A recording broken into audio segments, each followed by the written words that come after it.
There is a car that stopped being manufactured in 2011 that the Los Angeles County Sheriff's Department is still driving on active patrol today.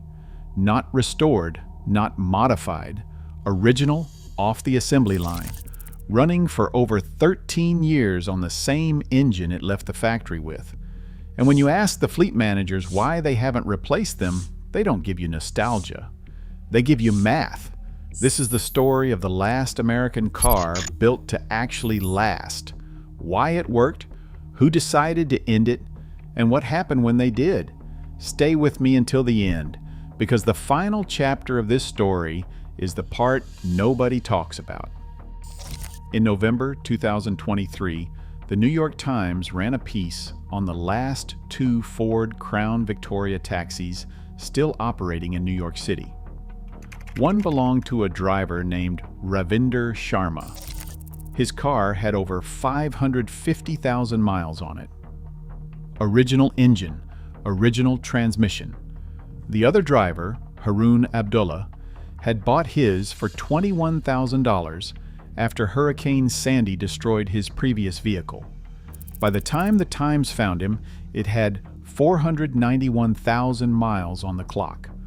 Both cars were still running. Neither driver wanted to stop. Hold that image, 2 working men in one of the most punishing vehicle environments on the planet.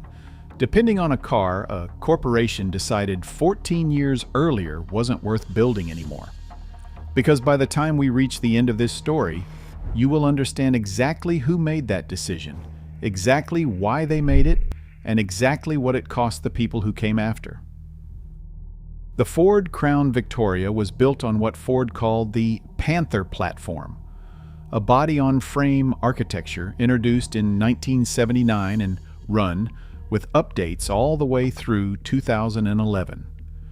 32 years, the same fundamental design, refined generation by generation at a single plant in St. Thomas, Ontario.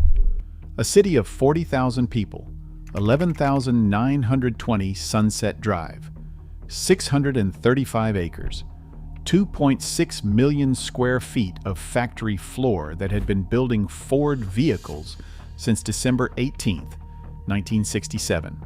In that time, St. Thomas produced over 8 million vehicles, and the Crown Victoria was its signature.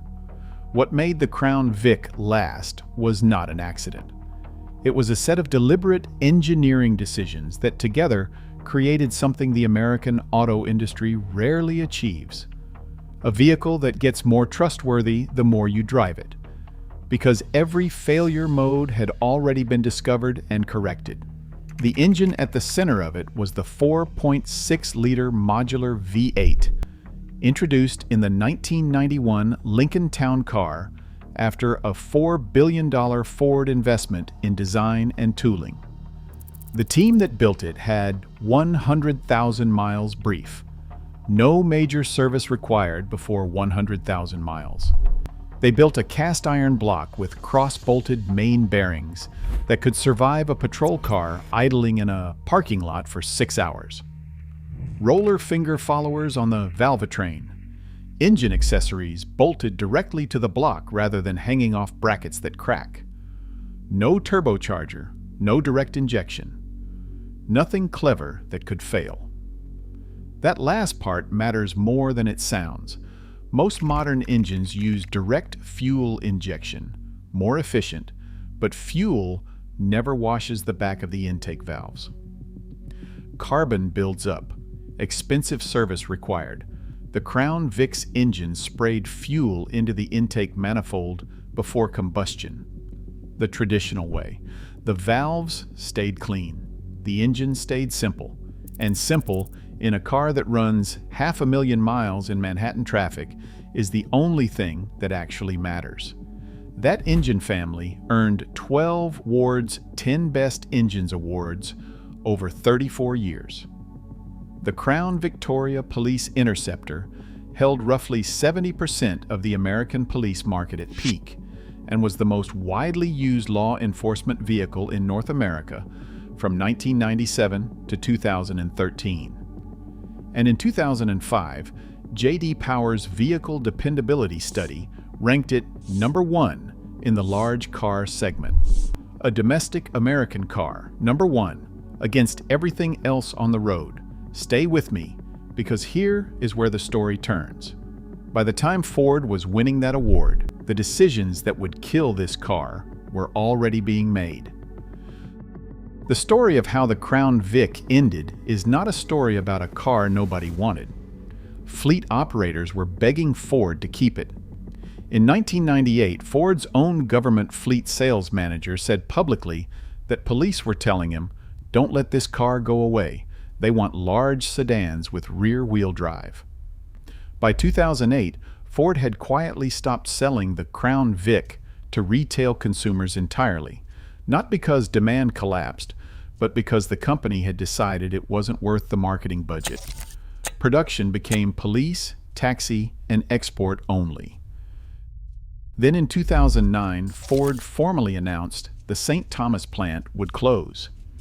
It arrived wrapped in corporate language about platform consolidation.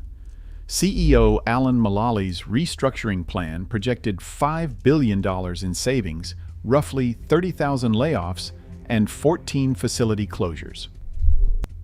The logic was clean from a boardroom. Ford needed global platforms. A North America-only body-on-frame architecture didn't survive the calculation. The retooling costs for St. Thomas ran into the billions. Better, in that math, to spend it overseas.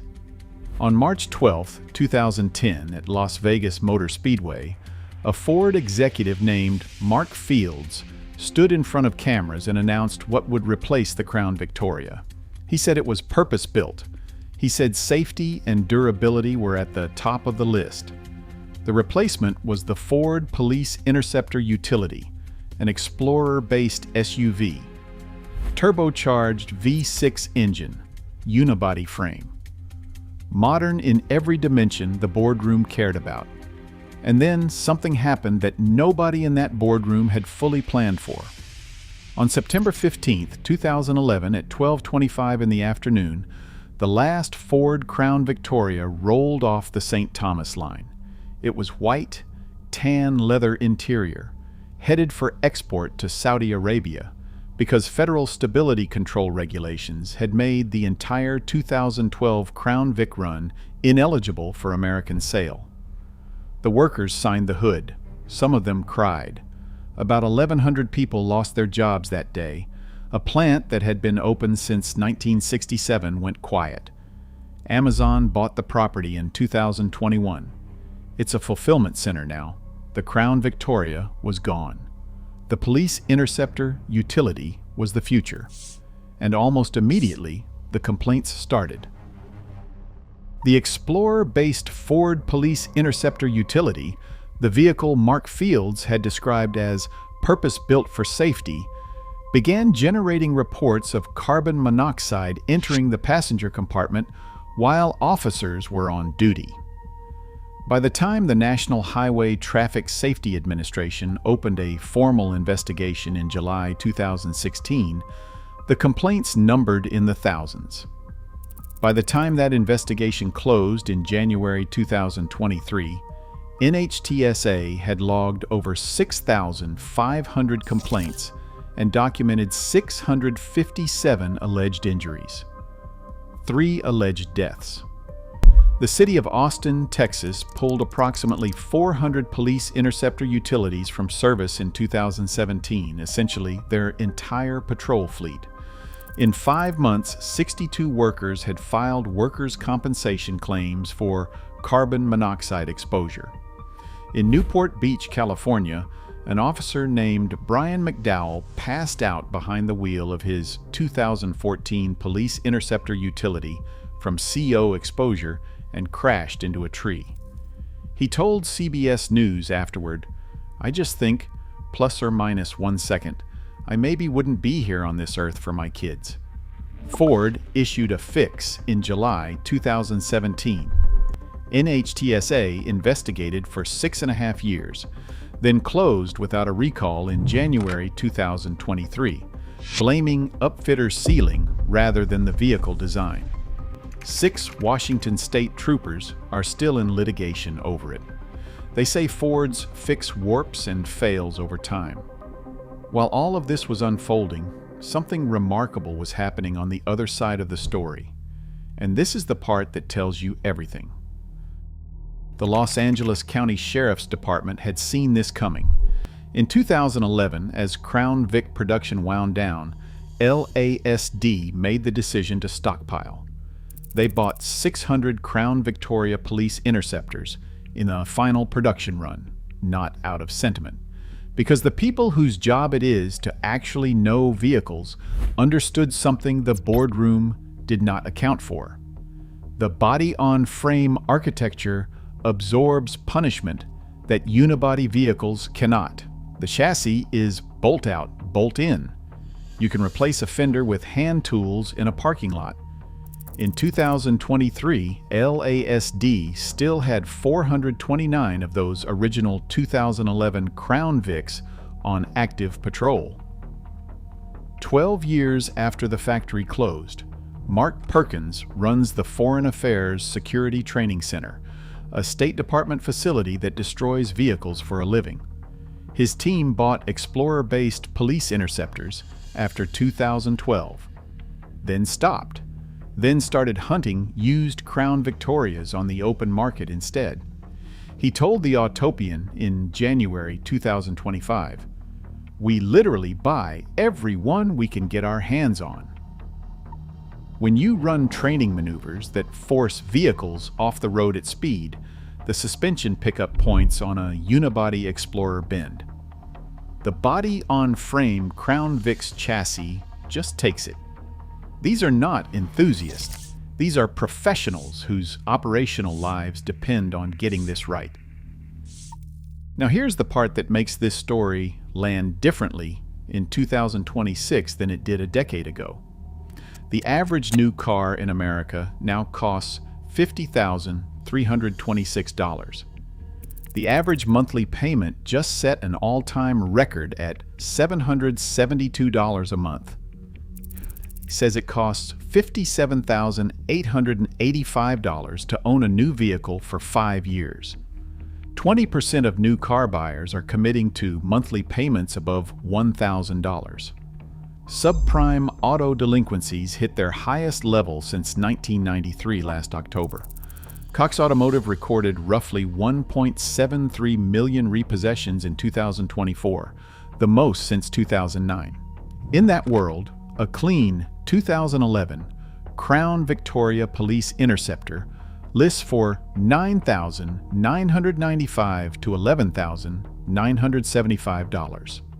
A mid-2000s Crown Vic LX runs around $8,500. High-mileage examples go for $3,500 to $5,900. One sold on Bring a Trailer last December with 132,000 miles for $6,000. Supply is tightening faster than demand. One search of Cars.com last month returned a single Crown Victoria listed nationwide. The Crown Victoria is not nostalgia in 2026. It is a financial argument. A body-on-frame V8 sedan with a documented capacity to run 500,000 miles, available for $6,000 to $10,000, is one of the most rational transportation decisions available to an American family right now. And the people who still drive them have always known it. Ravinder Sharma, the NYC taxi driver with 550,000 miles on his Crown Vic, told The Times, "You know you are in a classic taxi. I love this car. If they allow me to drive, I drive. If they don't, I take my Social Security and retire." Both of the last Crown Vic taxis in New York City were retired in 2024. Not because the engines failed. City regulations said the cars were too old. The car Ford stopped building was still running fine. The city just made the drivers stop. That is the whole story. A platform that worked, made by workers in a small Ontario city who built over 8 million vehicles in 44 years, killed by regulation, capital economics, and corporate strategy and replaced by something a federal agency investigated for 6.5 years for filling police cabins with carbon monoxide. And 14 years later, the people who know vehicles best are still hunting them down, still stockpiling them, still choosing them over anything the current market offers. The plant is an Amazon warehouse now. The last Crown Vic went to Saudi Arabia. And the $10,000 car that outlasted 1,000 of the decisions that ended it is still out there, waiting, if you know where to look and you understand what you're looking at. If this kind of story is why you're here, subscribe, because this channel exists to find exactly these stories, and we are just getting started.